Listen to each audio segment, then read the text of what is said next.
Friends, आज हम जानने की कोशिश करेंगे government of India act of 1858। सो जैसे कि आपको पता है कि 1858 का जो एक्ट था, ये एक्ट जो 1857 का जो रिवोल्ट हुआ था मंगल पांडे वाला, उसके बाद लाया गया था। ये सबको पता होगा।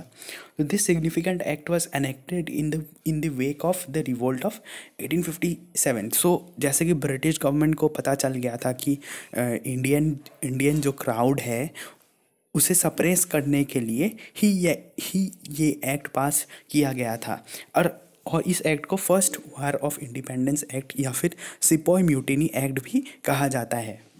फ्रेंड्स, उसके बाद हमें ये पता है कि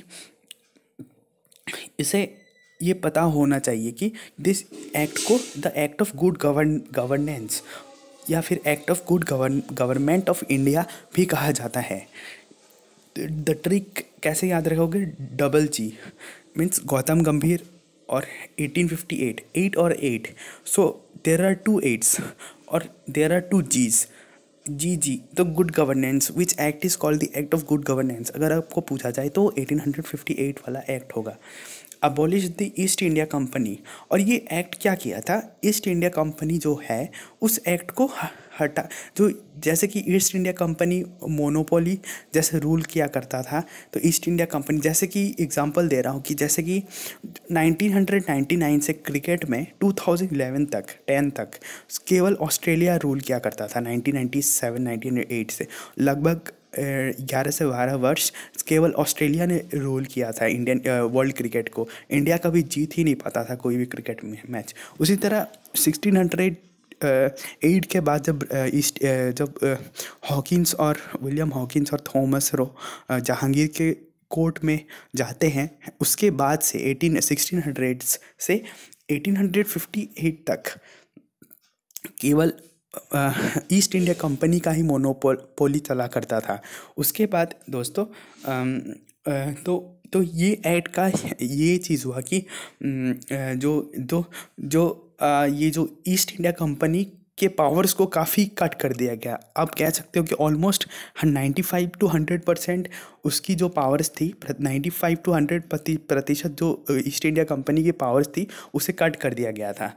और transferred the power of government, जैसे देख सकते हो, to territories and revenues to British crown. जो अब ब्रिटिश का जो क्राउन था, जिसकी हेड क्वीन एलिजाबेथ हुआ करती थी, उनके टेरिटरीज और रेवेन्यूज़ को, मतलब ब्रिटिश क्राउन के टेरिटरीज और रेवेन्यूज़ को पावर दे दिया गया था। उसके बाद हम जानने की कोशिश करेंगे, it provided that India henceforth was to be governed by and in the name of her majesty। अगर आप विकीपीडिया करते हो तो आप देखो कि हर मेजेस्टी का मतलब होता है respect given to a queen. अगर किसी क्वीन को किसी भी, क्योंकि आपको पता है उस वक्त तो कोई ऐसे प्रेसिडेंशियल फॉर्म ऑफ गवर्नमेंट ऐसे नहीं हुआ करता था जैसे अभी जो कंट्रीज़ हैं। तो उस वक्त जो क्वीन विक्टोरिया थी, हर मेजेस्टी मतलब जैसे कि किसी को अगर आप रेस्पेक्ट देते हो, बहुत ज़्यादा सम्मान देते हो, तो उसे हर मेजेस्टी कहा जाता है। ऐसा तो विकीपीडिया कहता है। It provided that India henceforth was to be governed by and in the name of her majesty। अब क्वीन विक्टोरिया के अंदर पास इंडिया को रूल करने की पावर दे दी गई थी। उसके बाद बता रहा है, it change the designation of the governor general of India to that of the viceroy of India. तो जो गवर्नर गवर्नर जनरल की, देखो पहले क्या हुआ करता था कि 1773 में वैरन हेस्टिंग्स जो थे उन्हें गवर्नर जनरल ऑफ बंगाल बना दिया गया था। तो he was the first governor general of Bengal. And then William Bentinck को गवर्नर जनरल ऑफ इंडिया बना दिया गया था। और उसके पहले Clive was the governor of Bengal. तो governor of Bengal, governor general of Bengal, फिर गवर्नर जनरल ऑफ इंडिया और वाइसरॉय ऑफ इंडिया, ये जो चार चीज़ें, ये अलग अलग चीज़ें हैं। तो जो 1858 वाला एक्ट हुआ करता था, 1858 एक्ट से पहले गवर्नर जनरल ऑफ इंडिया का कॉन्सेप्ट हुआ करता था। वैसे ही गवर्नर जनरल ऑफ इंडिया से पहले गवर्नर जनरल ऑफ बंगाल का कॉन्सेप्ट हुआ करता था, और उसके पहले Robert Clive was the first governor of Bengal. तो ये सारी चीज़ें हैं। तो 1858 में जैसे आपको पता है कि Lord Canning was the governor general of India from 1856 to 1861। आपको पता है, तो 1856 से 1858 तक Lord Canning was the last governor general of India, और उसके बाद में गवर्नर जनरल का पोस्ट हटा दिया गया, और उसके बाद में 1858 के बाद वाइसरॉय का जो पोस्ट है, वाइसरॉय को इंट्रोड्यूस किया गया। फिर बताता है कि लॉर्ड कैनिंग दस became the first viceroy of India. तो पहला वाइसरॉय कौन था? Lord Canning. और ये 1947 तक ये वाइसरॉय वाला का कॉन्सेप्ट चला। उसके बाद it ended the system of double government. अब बॉक और कोड, आपको पता होगा, बॉक बोर्ड ऑफ कंट्रोल को बॉक कहा जाता है, और कोर्ट ऑफ डायरेक्टर को कॉड कहा जाता है, COD, कॉड, BOC, बॉक।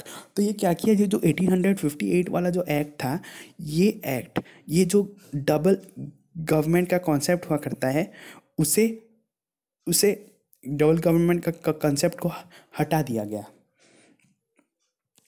तो बॉक और कोड का कॉन्सेप्ट हटा दिया गया। उसके बाद अब सेक्रेटरी ऑफ स्टेट, एक नई चीज़, SOS। तो बॉक और कोड को कौन से एक्ट द्वारा हटाया गया? 1858 वाला एक्ट द्वारा हटाया। और SOS, secretary of state for India वाला कॉन्सेप्ट, सॉस का कॉन्सेप्ट लाया गया। Vested with complete authority to control over Indian administration. अब SOS, secretary of state, India का एडमिनिस्ट्रेशन, भारत का प्रशासन को कंट्रोल करेगा, SOS। The secretary of state was a member of British cabinet. तो ये बताया गया है कि सेक्रेटरी ऑफ स्टेट के बारे में कुछ बताया गया है कि जो सेक्रेटरी ऑफ स्टेट था, ये ब्रिटिश कैबिनेट का मेंबर था, and was responsible ultimately to the British parliament. और ये रिस्पॉन्सिबल किसके लिए था? इट वाज रिस्पॉन्सिबल टू ये ब्रिटिश पार्लियामेंट। तो ब्रिटिश का जो पार्लियामेंट, सेक्रेटरी, अब जैसे इंडिया में होता है कि जो काउंसिल ऑफ मिनिस्टर होता है, काउंसिल ऑफ मिनिस्टर किसके ऊपर रिस्पॉन्सिबल होता है? Council of ministers are responsible to the Lok Sabha. इसी तरह अब इसे मिलाओ कि secretary of state was responsible to the parliament of Britain. ठीक है। उसके बाद ये बताया गया कि उसके बाद ये जो सेक्रेटरी ऑफ स्टेट हुआ करता था, उसे सपोर्ट करने के लिए 15 मेंबर बॉडी को लाया गया था। और ये बॉडी एडवाइजरी थी। एडवाइजरी मतलब केवल एडवाइस देती थी कि भाई ऐसे कर ले, वैसे कर ले, ये कर ले, वो कर ले, मतलब सलाह देती थी। तो इट एस्टैब्लिश्ड 15, फॉर एग्जांपल, जैसे कि इंडियन क्रिकेट टीम्स अगर मिलाओ, तो जैसे विराट कोहली है, तो विराट कोहली मान लो, धोनी मान लो कैप्टन है इंडिया का, नॉट विराट कोहली। तो जब धोनी कैप्टन हुआ करता था, तो कभी कभी आप देखते होंगे कि धोनी को, इंडिया पहले की बात कर रहा हूँ, कि धोनी को सचिन या फिर VVS लक्ष्मण या फिर राहुल द्रविड़, जब टेस्ट हुआ करता था, को धोनी एडवाइस लेता था सबका। तो इसी तरह सेक्रेटरी ऑफ स्टेट धोनी को मान लो, और एडवाइज़र सचिन तेंदुलकर, राहुल द्रविड़, सौरव गांगुली, इन्हें एडवाइज़र करता। तो 15, तो इसमें 15 मेंबर काउंसिल थे जो सेक्रेटरी ऑफ स्टेट सॉस को एडवाइस क्या करते थे। तो हमने क्या जाना कि बॉक, BOC और कोर्ट ऑफ डायरेक्टर, दोनों के सीट्स को हटा दिए गए, और लाया गया किसको? SOS को, सेक्रेटरी ऑफ स्टेट को। ठीक है। The council of advisory body, ठीक है, वॉज ए एडवाइजरी बॉडी। ये जो 15 मेंबर काउंसिल, ये एडवाइस किया करता था कि ये कर ले, ये कर ले, वो कर ले। The secretary of state was made the chairman of the council. और सेक्रेटरी ऑफ स्टेट को चेयरमैन बना दिया गया था। फॉर एग्जांपल, जैसे कि कैप्टन होता है ना, कैप्टन, तो सेक्रेटरी ऑफ स्टेट कैप्टन हुआ करता था, और बाकी सारे एडवाइजरी बॉडी, वो मेन जो मतलब लाइक प्रेसिडेंट जैसा हुआ करता था। It constituted the secretary of state in council as a body corporate. और जो बॉडी कॉर्पोरेट हुआ करता था, वो secretary of state in council, जो secretary of state in council हुआ करता था, वो बॉडी कॉर्पोरेट हुआ करता था, capable of suing and being sued in India and in England. तो तो आपको इतना ही जानना है कि सेक्रेटरी ऑफ स्टेट को बॉडी कॉर्पोरेट कहा जाता था। उसके बाद ये बताता है कि the act of 1858 was however largely confined to the improvement of the administrative machinery by which Indian government was to be supervised and controlled in England. तो ये बता रहा है कि और it did not alter any substantial law of the system of government that prevailed in India. So जैसे कि आप देख, इसका मतलब ये बता रहा है कि जैसे कि आप कोई व्यक्ति है, आप वो मान लो उसकी थिंकिंग इतनी अच्छी नहीं है, तो क्या अगर आप उसके ड्रेसेस को चेंज कर दोगे, नए नए कपड़े पहना दोगे, तो क्या वो व्यक्ति का थिंकिंग चेंज हो पाएगा? तो यही बता रहा है कि ये जो 1858 का एक्ट था जिसमें सॉस को लाया गया, बॉक और कोड को हटाया गया और ऐसे ऐसे कुछ कुछ वाइस रॉय का कॉन्सेप्ट लाया गया, तो ये सारे कॉन्सेप्ट भले लाए गए, पर उसका जो इंटेंशन था ना, इंटेंशन वाज मीन्स इंटेंशन जो था, इंटेंशन वही था कि इसे कंट्रोल करना, इंडियंस को कंट्रोल करना, मतलब it was different but yet it was the same, ये बताया गया था। It did not alter any substantial way the system of government that prevail in India.